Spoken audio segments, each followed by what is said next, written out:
Hello, my name is Yuji. I will be talking about my personal experiences being an Asian American adoptee in a rural, predominantly white place. A hard thing for lots of reasons.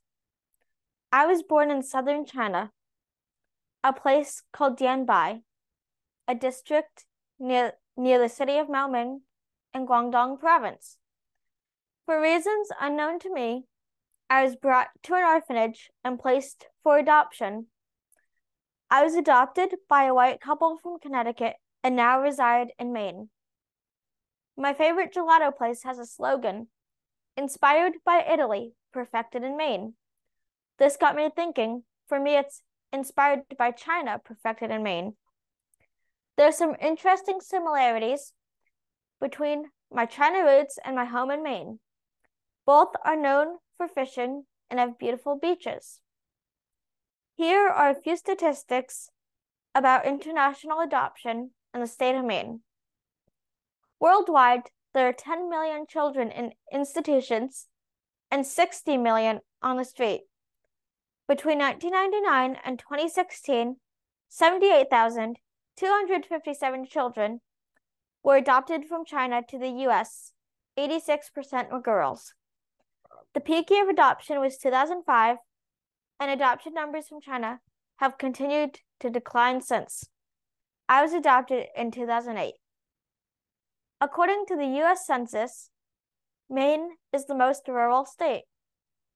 It is also the whitest state and the least diverse. The county I live in is 0.7% Asian. In spite of Maine's demographics, I have made an effort to create a sense of belonging with and connect to my AAPI heritage in many ways. I take Mandarin Chinese class in school and attend language camp in the summer. I attend festivals such as Lunar New Year and the Autumn Moon Festival. In fact, every year my school held a Lunar New Year parade and feast, which made me feel included. I am involved in a few AAPI groups, including New England Chinese Youth Summer Camp, Chinese American Friendship Association of Maine, Families with Children from China, and last but not least, Act to Change. My family and I have learned to cook Chinese food, and I have read many books with Chinese themes. The most profound thing I have done to explore my heritage was to visit China on a homeland tour. In 2019, I was fortunate enough to travel to China with China Ties, where I met 4 other adoptee families. I formed some very strong friendships and still stay in contact with some of the adoptees, now close friends. On this trip, we walked on the Great Wall and visited the Forbidden City.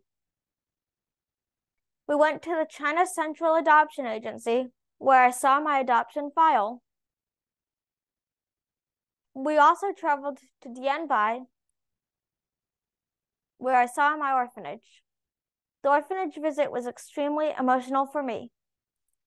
Then, 6 months after returning home from the homeland trip, the COVID pandemic began, and I faced racism at school.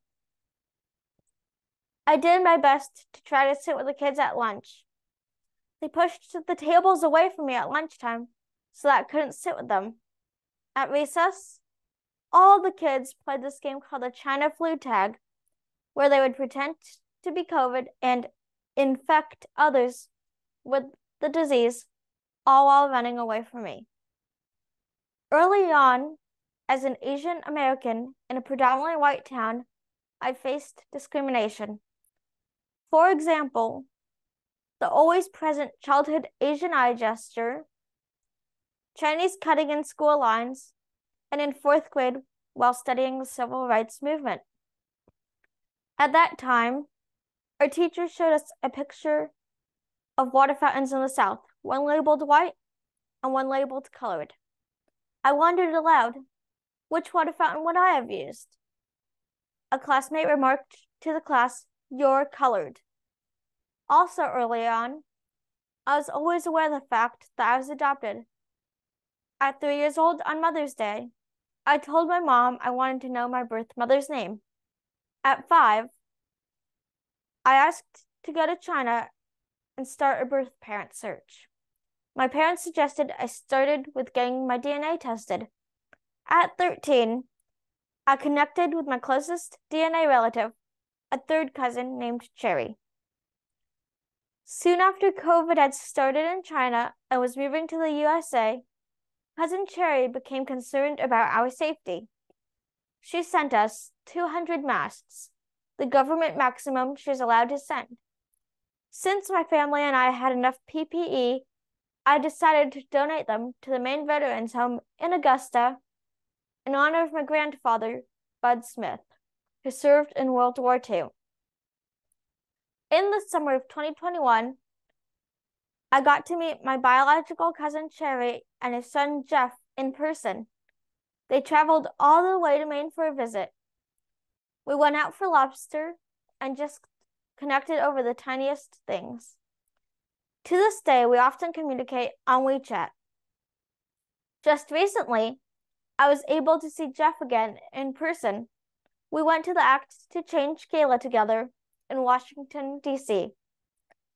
As I get older and I'm out in the world on my own, I am becoming aware that I'll be losing the privilege of my parents' white buffer against racism. This concerns me.